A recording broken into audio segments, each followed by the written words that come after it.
Minnesota Governor Mark Dayton called for a review of the state's police body camera policies, following the fatal shooting of Justine Demond.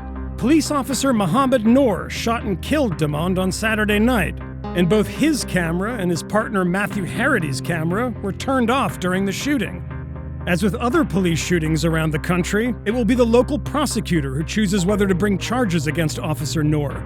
That power, or discretion, makes the elections to fill those prosecutor positions extremely important. And that's why one billionaire international donor is putting big money into local races all around the country.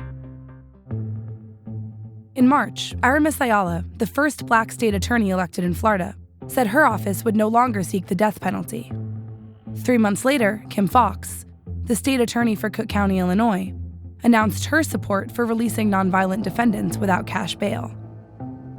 Foxx and Ayala are the latest in a string of progressive prosecutors who all have one thing in common: backing from the liberal billionaire George Soros.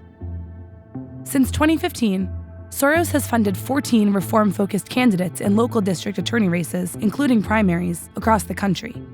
10 of them are now in office, and one, Larry Krasner, is standing for general election in the fall in Philadelphia, after winning the Democratic primary in May.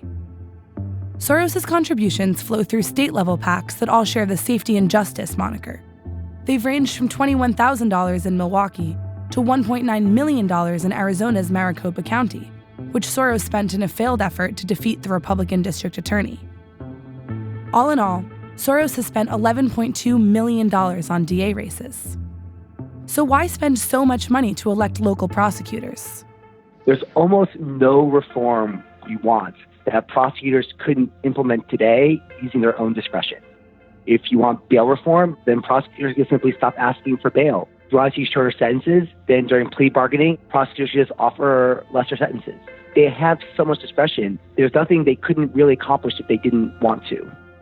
Prosecutors run for office in 46 states. And historically, the easiest way to win election has been to be tough on crime. The politics of punishment are incredibly strongly stacked in favor of being punitive. This is precisely what Soros wants to change. And by targeting relatively low-profile races, in which he's typically the largest donor, he's making sure he gets the most bang for the buck.